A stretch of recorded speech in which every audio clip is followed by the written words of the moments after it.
that's left her shaken. You have armed security here at this interview. We've been asked and agreed not to disclose the location of where we're talking right now. You're obvious, at least thinking about threats to your life. Do you feel like your life right now is at risk? Yeah, it is. Because I wasn't supposed to be alive.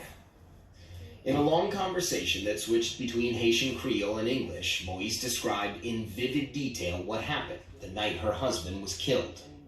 It was around 1 a.m., she says, when the shooting started. It wasn't something small, it was the sounds of automatic weapons. Bullet holes still pockmarked the compound. At the time, she and her husband hid in their bedroom, but just minutes later, she says the door burst open. Gunfire ripped through the air, and at first, only she was hit. Face down and bleeding, she thinks about a dozen men ransacked the room, looking for something specific. They came to find something, because I heard them saying, that's not it, there it is, which means they found what they were looking for. She doesn't know what they found, but after they did, an attacker approached her husband, at this point still alive and unhurt, and got on the phone. She says that person called someone and described what my husband looked like, saying he was tall, skinny, and black. Maybe the person on the phone confirmed to the shooter that was him, and they shot him on the floor. The president was dead, and the attackers left soon after. Moise believes they thought she was dead too, critically wounded. She lifted herself up. When you stood up and you saw that he was dead, did you say anything to him? No, In my heart, I said something I used to tell him when he was alive. We are married for better or worse, and even beyond the grave. Her left side bleeding and her right arm shredded by gunfire, she's eventually led out of the house by police and comes to a quick conclusion. The dozens of security guards normally on hand to protect the president either let the attackers in or they abandoned their posts. No. There's no other explanation, she says. You're there to protect a president, and the president is dead, and you're nowhere to be found.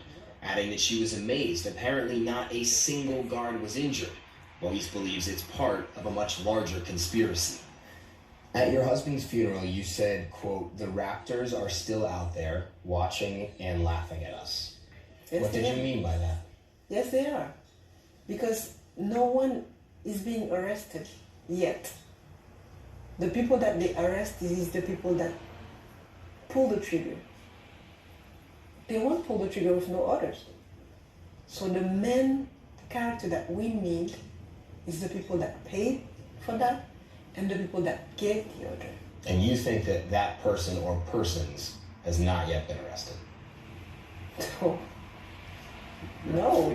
The official investigation has led to the arrest of more than 40 suspects, but has still not provided a motive for the president's killing or identified a mastermind behind it all.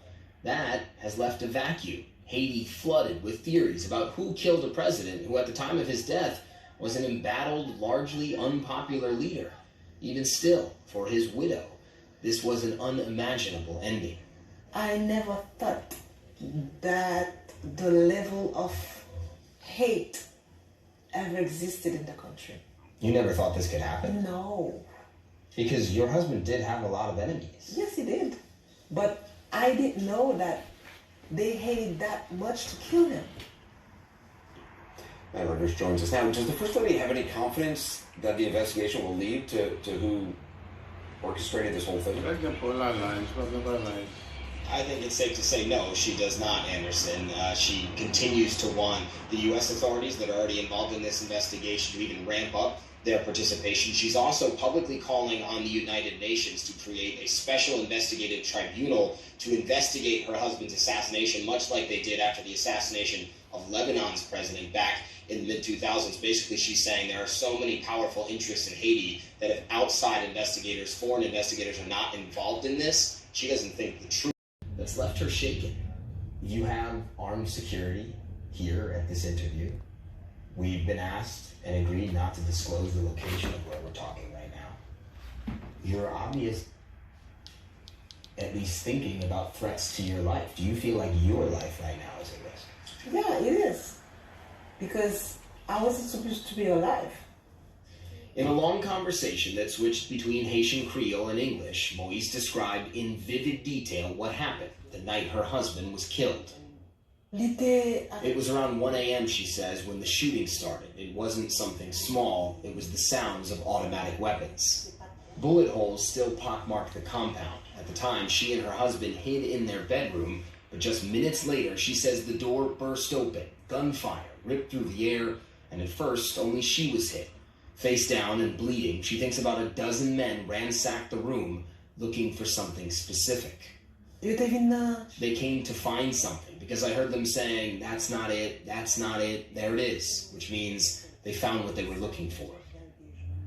She doesn't know what they found, but after they did, an attacker approached her husband, at this point still alive and unhurt, and got on the phone. She says that person called someone and described what my husband looked like, saying he was tall, skinny, and black. Maybe the person on the phone confirmed to the shooter that was him, and they shot him on the floor. The president was dead, and the attackers left soon after. Moise believes they thought she was dead too. Critically wounded, she lifted herself up. When you stood up and you saw that he was dead, did you say anything to him? No, In my heart, I said something I used to tell him when he was alive. We are married for better or worse, and even beyond the grave. Her left side bleeding and her right arm shredded by gunfire, she's eventually led out of the house by police and comes to a quick conclusion. The dozens of security guards normally on hand to protect the president either let the attackers in or they abandoned their posts. No. There's no other explanation, she says. You're there to protect a president, and the president is dead, and you're nowhere to be found. Adding that she was amazed. Apparently not a single guard was injured. Moise believes it's part of a much larger conspiracy. At your husband's funeral, you said, quote, the raptors are still out there watching and laughing at us. Yes, what did you mean by that? Yes, they are. Because no one is being arrested yet. The people that they arrest is the people that pull the trigger. They won't pull the trigger with no orders. So the main character that we need is the people that paid for that and the people that gave the order. And you think that that person or persons has not yet been arrested? No. The official investigation has led to the arrest of more than 40 suspects, but has still not provided a motive for the president's killing or identified a mastermind behind it all. That has left a vacuum. Haiti flooded with theories about who killed a president who at the time of his death was an embattled, largely unpopular